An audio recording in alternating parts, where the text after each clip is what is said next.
Collecteur d'admission, ok. Oui, le collecteur d'admission permet de quoi? C'est par là qu'entre les gaz.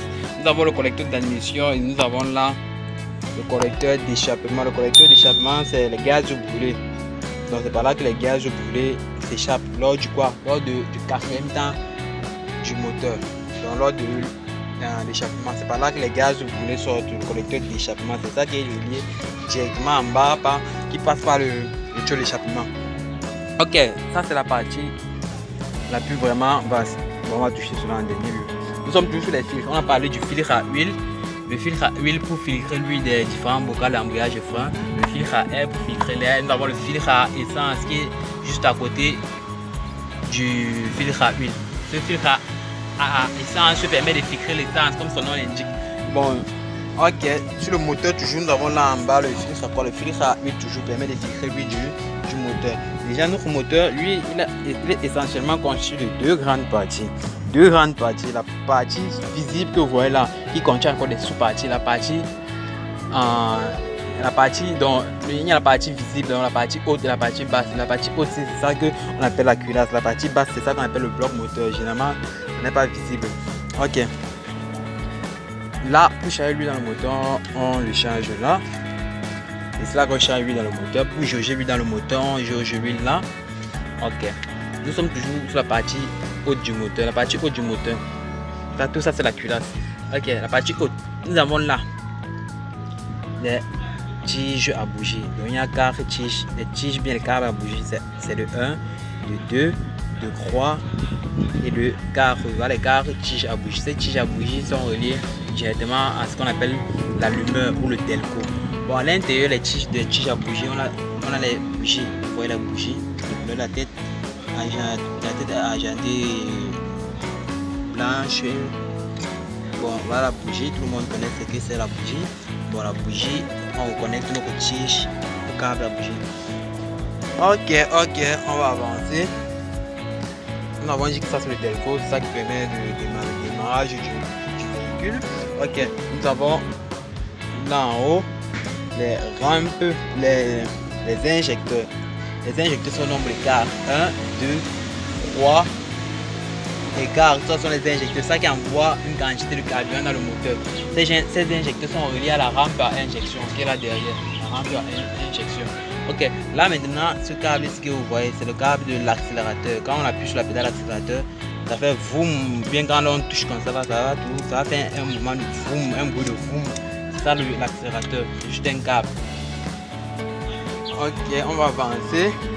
Là nous avons, maintenant là on est parti sur les... Je crois que c'est tout pour le moteur. Le moteur, on a montré l'alternateur qui est situé juste là. Bon, la courroie de direction, cela n'est pas visible. La pompe à eau aussi, cela n'est pas visible.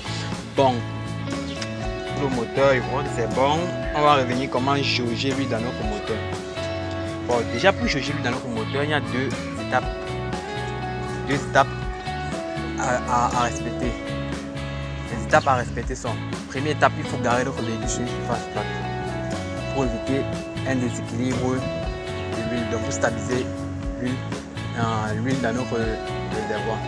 Donc garer notre véhicule sur une surface plate pour éviter le déséquilibre. Deuxième étape, il faut attendre que notre moteur puisse être refroidi par là un temps de 45 minutes. C'est là, maintenant, on va ouvrir la jauge. Bon, actuellement, la jauge est fermée, on tourne comme ça, ça ouvre. Bon, première étape, on demande un Kleenex, bien Lotus, un tissu pour essuyer l'huile.